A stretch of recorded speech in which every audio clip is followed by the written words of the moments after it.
Oke guys, kembali lagi bersama saya Gabriel Ordin. Jadi pada kesempatan kali ini saya akan menjelaskan materi ragam gejala sosial. Materi ini materi sosiologi kelas 10. Jadi semoga materi yang saya jelaskan ini dapat bermanfaat bagi kita semua. Ya, selamat menyaksikan. Oke guys, pertama-tama kita akan menjelaskan pengertian dari gejala sosial. Nah, gejala sosial adalah fenomena yang terjadi dalam masyarakat akibat adanya perubahan sosial, budaya, ekonomi, atau politik. Gejala sosial dapat bersifat positif maupun negatif, tergantung pada dampaknya terhadap kehidupan masyarakat.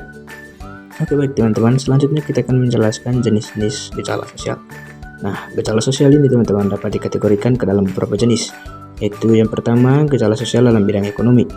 Yang termasuk dalam gejala sosial bidang ekonomi yaitu kemiskinan, pengangguran, kesenjangan sosial ekonomi, inflasi, dan krisis ekonomi. Nah, yang kedua, gejala sosial dalam bidang budaya. Yang termasuk dalam gejala sosial bidang budaya adalah globalisasi dan perubahan budaya, pergeseran nilai dan norma sosial, westernisasi dan hilangnya budaya lokal, dan yang terakhir itu konsumerisme. Yang ketiga itu teman-teman gejala sosial dalam bidang politik. Yang pertama ada korupsi dan penyalahgunaan kekuasaan. Yang kedua konflik politik dan demonstrasi. Yang ketiga itu ketidakpercayaan kepada pemerintah. Dan yang keempat ketimpangan dalam kebijakan. Yang berikutnya gejala sosial dalam bidang moral dan kesejahteraan sosial. Nah, yang termasuk dalam poin ini teman-teman adalah kenakalan remaja, pergaulan bebas, tawuran, dan lain-lain. Penyalahan guna narkoba dan alkohol, kriminalitas yaitu pencurian, perampokan, kekerasan, dan yang terakhir eksploitasi anak dan perdagangan manusia. Oke, jadi selanjutnya kita akan menjelaskan faktor-faktor penyebab munculnya gejala sosial.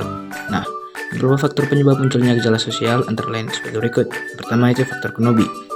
Yang menyebab munculnya gejala sosial antara lain kesulitan ekonomi, pengangguran, dan kemiskinan. Yang kedua itu faktor budaya. Itu perubahan nilai norma akibat globalisasi. Yang ketiga, faktor teknologi. Nah, di sini yang mempengaruhinya itu adalah perkembangan teknologi yang mempengaruhi pola hidup masyarakat. Yang keempat, faktor politik, yaitu kebijakan pemerintah yang tidak merata atau korupsi. Yang kelima, faktor lingkungan, yaitu urbanisasi, kepadatan penduduk, dan perubahan lingkungan. Oke, baik, selanjutnya kita akan menjelaskan dampak gejala sosial. Nah, dampak gejala sosial ini teman-teman terbagi menjadi dua, yaitu dampak positif dan dampak negatif. Dampak positifnya itu meningkatkan kesadaran sosial, mendorong perubahan kebijakan, dan memperkuat solidaritas sosial. Sedangkan dampak negatifnya yaitu meningkatkan ketimpangan sosial, kriminalitas, serta menurunnya nilai moral dan etika. Nah, teman-teman, pembahasan yang terakhir adalah cara mengatasi gejala sosial. Ya, yang pertama itu cara mengatasinya adalah peningkatan pendidikan dan kesadaran sosial.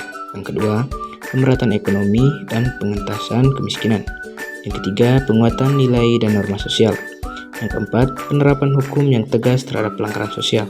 Dan yang terakhir, meningkatkan partisipasi masyarakat dalam pembangunan. Nah, teman-teman, itu saja materi singkat yang saya jelaskan pada pagi hari ini. Semoga materi ini dapat berguna bagi teman-teman sekalian. Terima kasih.